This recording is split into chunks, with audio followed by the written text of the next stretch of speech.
Alright guys, gals, ladies and gents, all those there, maybe even all of you who aren't there. We'll build the transmission today. Well, I just shot the shock video, but I don't really feel like going out and doing anything today. Really need to go find a job because I lost mine. I know where it is, but I'm no longer employed there. Anywho,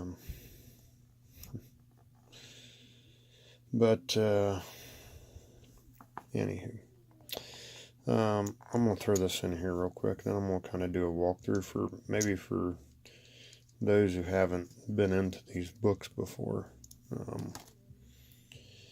I mean, my knowledge is definitely not there for reading.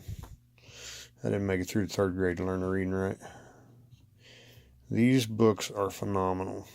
Like, each piece in here, and a lot of these parts, like down this side, everything is one-to-one. I wish I could get this camera figured out. Well, I know what it is. I've overloaded my phone again, so it's really struggling to stay alive. But anywho, all right, down this side here to the left, all this column here, that is your actual gearing, and it's the same way on everything. If we slip over to the shock page, each one of these areas that has got an O-ring or whatever it may be, it's that size. So if you don't have a ruler or a mic, you can actually look at those pictures, compare, literally, as I did just a minute ago. Set that bearing on there.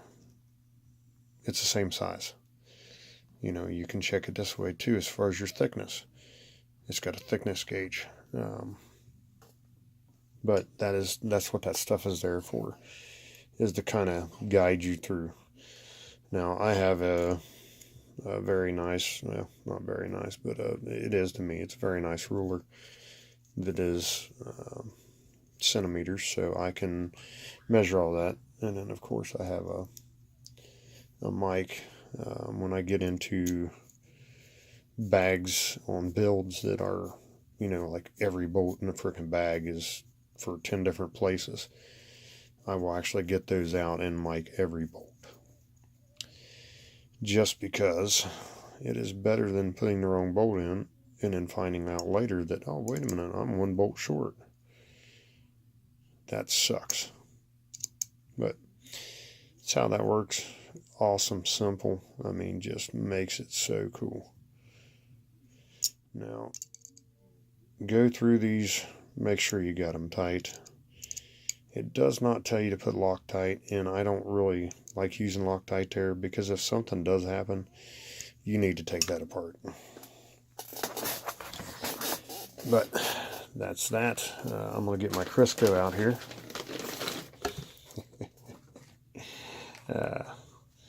And all I'm going to do is take and put just a little dab of grease back here, and a little dab of grease back here, or cooking oil, some grease on it, some Crisco grease.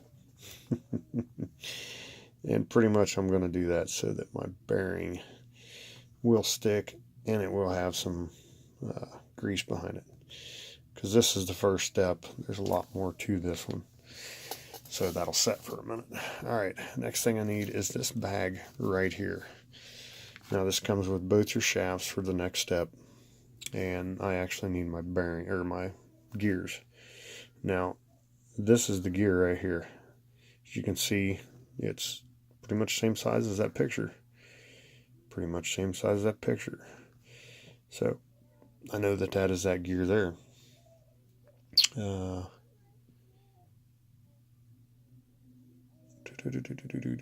am actually, oh, okay, this is the little gear, which is this one here, and they don't show a side view of that one, but that's fine on that one. I have 2 bearings.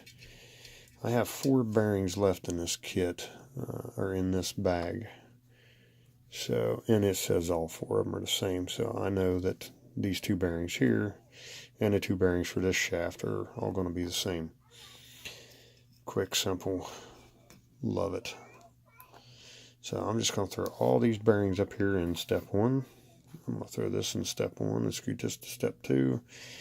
It does look like I need a shaft, this little pin, which is in another bag. I did not want to open until I was ready for that bag. But we're going to open it now because I need it. But that has your pin in it for your transmission here, and then it has your slipper clutch nut and the set screw for your drive gear, which is massive, guys.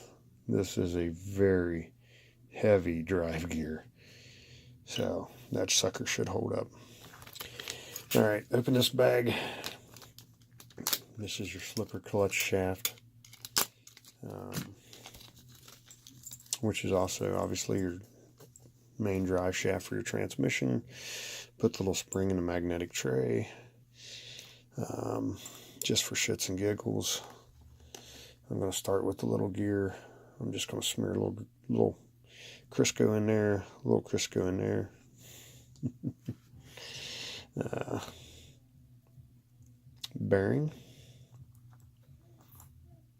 Bearing, shaft. Now this is just your idler. Ooh, man, that sucker about made it all the way off the table.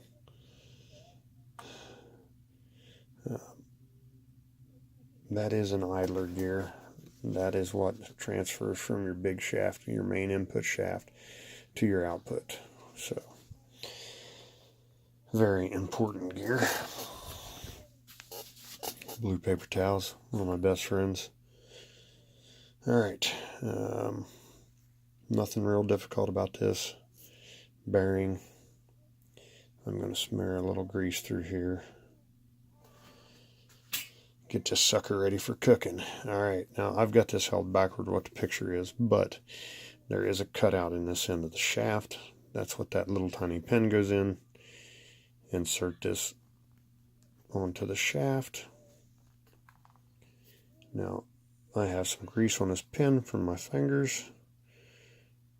Not that I can get it in there. Push it out there like that, and this bearing goes right on the end. So I am shocked by that there right just a minute. Alright, no, I'm going to set this down. I'm going to bring over the main housing part. Here she be. Alright, this one we're going to put in first. It goes right here in this hole. I'm going to make sure it fits tight. Make sure everything seems good there. Okay, and then I'm going to take it back out for just a second, because I'm going to use a little bit of their grease. Because this grease they're using is not cooking oil. But I'm also going to stick some of my oil grease in there. And then shaft through.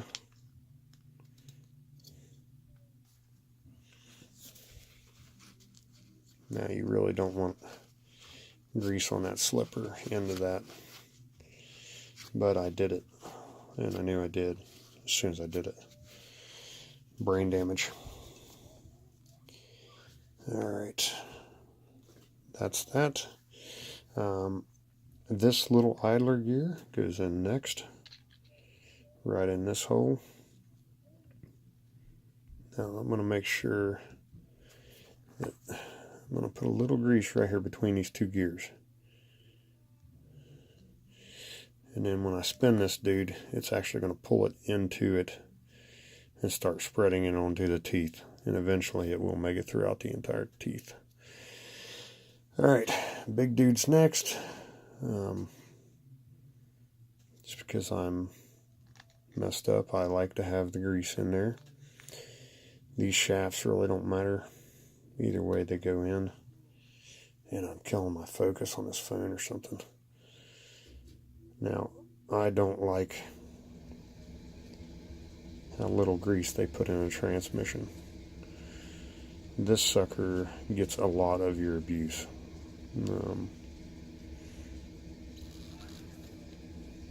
Don't get me wrong, I know the grease they use is very good and blah blah blah, and it's held up for many moons, and before the grass was green, the sky was blue, they were using it. But I can tell you, I've had several transmissions fail. I've never had a case screw up, but I have had transmissions fail. And one of those was an older rig